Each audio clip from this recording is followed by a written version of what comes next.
Yesus ini membuat mujizat seperti yang dia lakukan kepada Petrus, bahwa begitu Petrus disuruh pergi tangkap ikan, ada uang di dalamnya untuk bayar pajak. Kamu setuju nggak itu dilakukan oleh Yesus di Indonesia? Kerelaan untuk sunat hati, pangkas bagian hati yang membuat kita egois, angkuh dan sombong, sehingga kita tampil sebagai orang yang membebaskan dan menyelamatkan.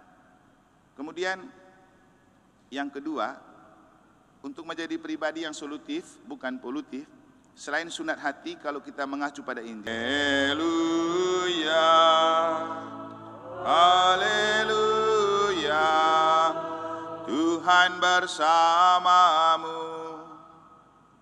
dan bersama rohmu. Inilah Injil suci menurut Matius. Dimuliakanlah Tuhan. Sekali peristiwa, Yesus bersama murid-muridnya ada di Galilea. Ia berkata kepada mereka, Anak manusia akan diserahkan ke dalam tangan manusia. Mereka akan membunuh dia, tapi pada hari ketiga ia akan dibangkitkan. Maka hati para murid itu pun sedih sekali. Ketika Yesus dan para muridnya tiba di Kapernaum, datanglah seorang pemungut pajak bait Allah kepada Petrus dan berkata, Apakah gurumu tidak membayar pajak 2 dirham? Jawab Petrus, memang membayar. Ketika Petrus masuk rumah, Yesus mendahuluinya dengan pertanyaan, Bagaimana pendapatmu Simon? Dari siapa raja-raja di dunia ini memungut bea dan pajak? Dari rakyatnya atau dari orang asing?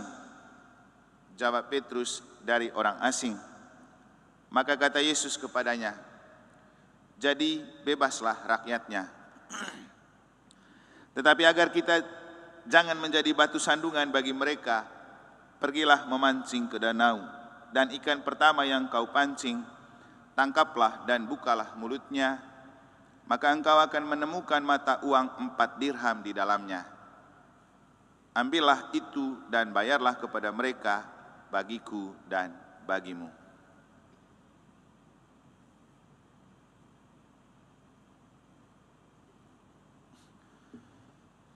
Demikianlah sabda Tuhan.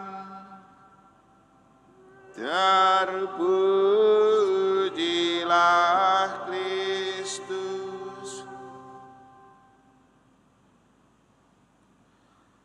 Seandainya Yesus ini membuat mujizat seperti yang dia lakukan kepada Petrus, bahwa begitu Petrus disuruh pergi tangkap ikan, ada uang di dalamnya untuk bayar pajak, kamu setuju nggak itu dilakukan oleh Yesus di Indonesia?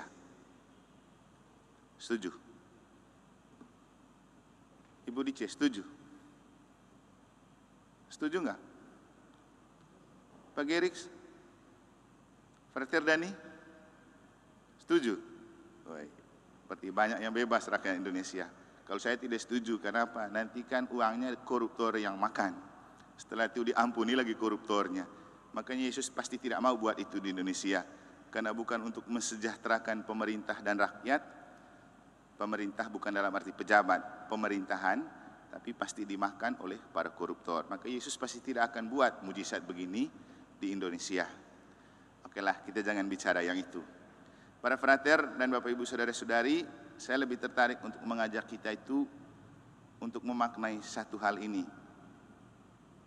Mari kita hidup untuk memberikan atau menjadi solusi, jangan menjadi polusi. Itu konsep saya tadi sebelum misa untuk memberikan renungan tentang 2 bacaan ini dan kisah hidup Santa Clara. Saya menjadi lebih tertarik ketika mendengar lagu pembuka tadi itu di bagian refrennya. Mari bergegas, rintis jalan ke surga. Itu bagian awalnya tadi bagaimana bunyinya ya? Bait pertama.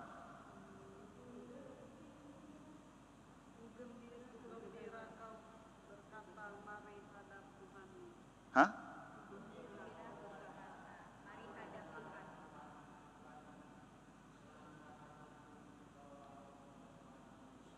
Oke. Oke. Jadi bawa hati selangkah ke hadapan Yerusalem, mengajak untuk merintis jalan ke surga. Nah, ini kan kata-kata bagus. Bagaimana orang membawa hati selangkah ke hadapan Tuhan untuk merintis ke surga. Nah, disinilah kita bisa menyimak dan memaknai dari kata-kata Musa untuk umat Israel dalam bacaan pertama. Kita tidak akan pernah melangkahkan hati dan mengarahkan hati kepada Tuhan kalau tidak disunat hatinya. Kan itu kata-kata Musa dalam bacaan pertama. Kamu orang Israel harus disunat hatimu supaya hati Tuhan tetap terpikat padamu. Kenapa? Karena hati mereka sudah tumpuk dengan perasaan menyembah berhala dan tidak taat kepada Tuhan yang telah menyelamatkan mereka. Kita kan selama ini pasti cuma dengar istilah sunat potong bagian tertentu dari bagian tubuh, sunat toh. Saya dengar itu kata dulu waktu saya sekolah di Riau, banyak teman-teman muslim kan disunat. Berarti ada bagian tubuh yang disingkirkan. Setelah kuliah dan sekolah, istilah sunat itu lebih terkenal dengan sunat anggaran. Mungkin ini cocok dengan istilah efisiensi zaman Prabowo. Sebagiannya dipangkas. Tapi ternyata di kitab suci juga ada bicara sunat hati. Berarti dipangkas bagian hati yang tidak penting untuk kita tampil sebagai pribadi yang solutif. Maka ketika tadi saya mengajak kita untuk menjadi pribadi yang solutif dan polutif, pertama yang perlu kita paham, solutif itu apa, polutif itu apa. Solutif artinya kita memiliki karakter sifat yang membebaskan atau mencari solusi untuk sebuah persoalan. Jadi kita tampil sebagai pribadi yang memberikan atau mencari jalan keluar untuk sebuah persoalan. Sedangkan polutif itu kita menjadi pribadi atau orang yang bukan jalan keluar, jalan masuk untuk menciptakan persoalan. Itu pribadi polutif. Maka orang itu seperti pencemaran lingkungan dan kehidupan. Nah, dalam hidup menggereja, berlingkungan, bermasyarakat atau berkeluarga, banyak tipe pribadi polutif seperti ini. Hanya untuk mencemarkan lingkungan, mencemarkan kebersamaan. Pokoknya banyaklah, datang sebagai virus yang merusak. Bukan datang memberikan solusi, tapi tambah persoalan lagi. Nah, kita itu diminta untuk menjadi pribadi yang solutif, bukan polutif. Untuk menjadi pribadi yang solutif, bukan polutif, maka perlu kerelaan untuk sunat hati. Pangkas bagian hati yang membuat kita egois, angkuh dan sombong, sehingga kita tampil sebagai orang yang membebaskan dan menyelamatkan. Kemudian yang kedua, untuk menjadi pribadi yang solutif, bukan polutif, selain sunat hati, kalau kita mengacu pada Injil, kita juga harus menjadi pribadi yang tidak menjadi batu sandungan bagi sesama. Inilah yang dimaksudkan oleh Yesus ketika dia meminta kepada Petrus, kau tangkap ikan, ambil uang di dalamnya, bayar pajak untuk kita, biar kita tidak jadi batu sandungan untuk pemerintah dan rakyat. Dengan ini Yesus mengajak kita untuk jangan menjadi pribadi yang menciptakan persoalan, tapi jadilah pribadi yang memberikan solusi.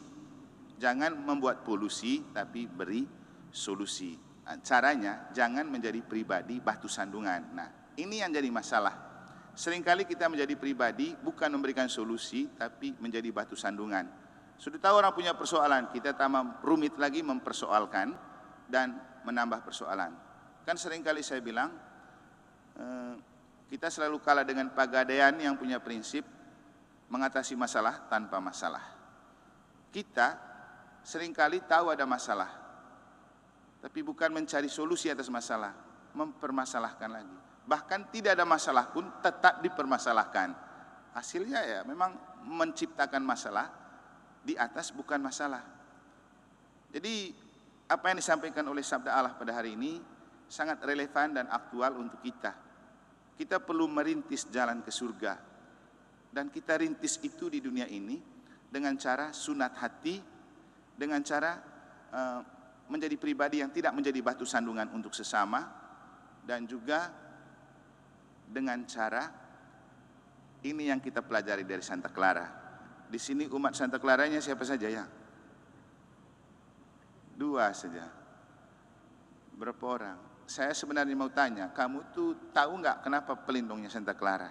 Dan untuk apa? Jangan sampai hanya besar nama saja, tapi tidak tahu artinya. Karena memang kita banyak begitu, bangga punya nama Santa Clara, santu ini, tapi tahu enggak? Nah, ini yang kita pelajari Santa Clara ini gini. Dia anak bangsawan, anak orang kaya di Italia. Dia hidup dengan gaya hidup bangsawan dan orang kaya. Tapi itu tidak membuat dia nyaman. Maka dia ingin mencari jalan hidup yang lain yang membuat dia lebih nyaman. Maka dia baca buku Santo Fransiskus Assisi. Kemudian dia mengikuti Santo Fransiskus Assisi, dia masuk biara, bentuk biara mereka punya. Setelah dia masuk biara, ikut ajaran Benediktin, orang tuanya cari. Ketika dicari, dia usir lagi orang tuanya. Bahkan adiknya kemudian masuk biara. Dan bahkan mamanya setelah jadi janda juga masuk biara. Dan yang menarik dari beliau itu apa? Pilihan untuk merintis jalan ke surga. Tentu kalau dia tetap sebagai anak bangsawan dan anak orang kaya, tidak ada Santa Clara. Orang tidak akan pernah menjadi orang kudus karena kekayaan, kan? Yang ada orang kudis saja karena kekayaan. Jadi kemudian yang paling menarik itu ketika dia punya persoalan dalam hidup, ada polusi dalam hidup, dia mencari solusi pada Tuhan. Pertama, kekayaan dan harta benda itu memang bagus dalam kacamata dunia, tapi itu sering menjadi polusi yang mencemarkan orang, tidak mudah masuk surga. Maka kenapa Yesus bilang, orang kaya yang bodoh, kau boleh punya banyak apapun, tapi kalau hari ini aku mau ambil nyawamu, kau mau apa? Jadi kekayaan itu sering menjadi polusi yang mencemarkan dan mengganggu kita mengarahkan hati kepada Tuhan. Orang tidak mau ke gereja, tidak mau berdoa, takut waktu berdagangnya kurang, takut waktu kerjanya disunat, padahal tidak berapa lama juga. Sore kayak gini kan santai sebenarnya, tapi orang takut waktunya hilang, tidak berbisnis. Itu menghalangi kita membuka jalan, merintis jalan ke surga. Nah, Santa Clara tahu itu, bahwa kekayaan orang tuanya itu jadi polusi yang buat dia tidak bisa dekat dengan Allah. Maka dia tinggalkan dan dia tanggalkan. Dan yang menarik, ketika orang menyerbu mereka punya biara, apa yang dia buat? Pernah baca Pak Geriks? Santa Clara? Belum? Banggalah jadi umat Santa Clara Cakut, tapi tidak tahu sejarah orang kudusnya. Mestinya pas begini-begini kan kita buat ini supaya dia mengenal orang kudusnya itu, bagaimana dia menjadi spirit pelindung dan pendoa untuk kita. Kan banyak orang kaya juga di Cakut toh. Ingat, Santa Clara itu meninggalkan kekayaan untuk merintis jalan ke surga. Jangan sampai terlena dengan kekayaan rupa merintis jalan ke surga. Nanti kasih tahu itu. Kalau kumpul-kumpul bilang gitu khotbah Romo atau ambil di YouTube. Nah, ketika orang serang mereka punya biara, yang dia buat, dia pergi ke tabernakel. Dia ambil monstrans itu kan, monstrans yang kita pakai untuk salve, dia pasang di depan. Apa yang terjadi? Tentara dan serdadu lari pulang semua. Tidak jadi serang mereka. Nah, coba. Tentara loh, itu ada Pak Okta itu, tentara itu. Takut monstrans. Kebetulan dia juga salah satu tentara Katolik yang bukan takut, taat pada monstrans. Karena tentara yang paling rajin ikut misa harian itu anak muda itu saja. Jadi Bapak Ibu, inilah kekuatan spiritual. Makanya saya bilang, kalau kita mau hidup bahagia, jangan menjadi pribadi polutif. Jadilah menjadi pribadi yang solutif. Dan untuk menjadi pribadi yang solutif, selangkah membuka hati dan sunat hati kepada Tuhan. Jangan hidup sebagai pribadi yang menciptakan batu sandungan. Dan yang paling penting juga, ketika ada masalah dalam hidup, cari solusi di hadapan Allah, di hadapan sakramen Maha Kudus, seperti yang dilakukan oleh Santa Clara. Kita berdoa semoga umat Santa Clara Cakut, kalau ada salve, banyak yang datang. Karena itulah kekuatan Santa Clara. Semoga Tuhan memberkati.